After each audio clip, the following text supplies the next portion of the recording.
अस्सलाम वालेकुम। रूबीज़ तड़का में खुश आमदीद। जहाँ रहें हैप्पी रहें, हेल्दी रहें। तो आज हम बहुत ज़बरदस्त सा देसी सरों का साग पंजाबी स्टाइल में बनाएंगे। जिसके लिए हमने साग को लिया, उसकी अच्छे से धो के कटिंग कर लेनी है और 2 गिलास पानी बर्तन में ले लेने। जब पानी बॉयल आने लग जाए ना पानी में, तो फिर आपने साग ऐड कर देना है। साग मैंने 2 गड्डी साग की ली थी और 1 गट्टी ली थी पालक की। बस उनको सफाई की और उनको इस तरह पकाने के लिए रख दिया। और पालक जो सी है वो भी इसी तरह आपने धो के अच्छे से ये डाल देनी है बर्तन के अंदर। जब ये खूब पक जाए ना, तो फिर बस आपने इसको ढाँप के रख दें ताकि ये थोड़ा सा नीचे बैठ जाए। इसके बाद आपने हरी मिर्चें ले लेनी है। आप अपने टेस्ट के मुताबिक इस्तेमाल कर सकती हैं।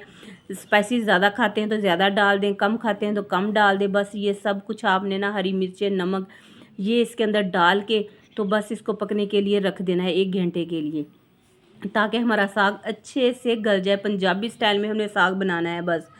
तो फिर जब हमारा साग अच्छे से गल गया ना 1 घंटे के बाद, तो ये देखिए कितनी प्यारी खुशबुएं सी आने लगी और साग बिल्कुल तैयार हो चुका है।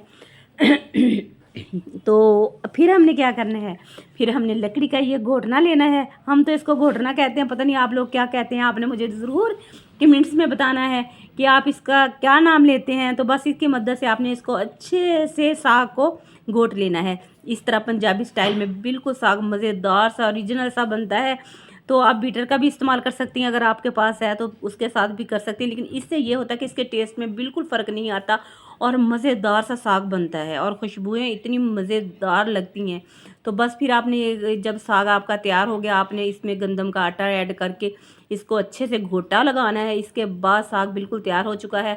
तो आपने देसी घी डालना है, उसके अंदर अदरक लहसुन का पेस्ट डाल देना है। जब इसमें अच्छी अच्छी खुशबुएं आने लग जाएँ, इनकी भुनाई हो जाए, तो बस आपने मीडियम साइज़ का 1 प्याज डाल दें इसके अंदर। और साथ ही आपने, अगर मिर्चें कम लग रही हैं, आपने साग में मिर्च नमक चेक कर लेना है। तो अगर आपको कम लगे तो वो डाल देनी अपने हिसाब के मुताबिक। तो बस फिर जब मिर्चें की भी भुनाई हो गई ना अच्छे से, तो फिर आपने हरा हरा धनिया डाल देना और अपनी ज़रूरत के मुताबिक साग इसके अंदर डालें। ये तड़का लग चुका है साग को ज़बरदस्त सा, बहुत मज़े का लगता है। अगर रेसिपी इधर थोड़ी सी भी अच्छी लग रही है ना, तो जल्दी से लाइक कर दें और चैनल पर नए हैं तो सब्सक्राइब कर लें, ताकि आपके लिए इसी तरह की मज़ेदार सी देसी रेसिपीज़ लेके आऊँ आपके लिए। तो बस आपने धनिए से और अदरक से इसकी गार्निश कर देनी है और ये बहुत मज़े का लगता है। सर्दियों में तो ये एक सौगात है मज़ेदार सी, हर इंसान शौक़ से खाता है, बच्चे बूढ़े जवान सबको अच्छा लगता है। फिर प्यारा से इसको रख के बस सर्व करना है आपने।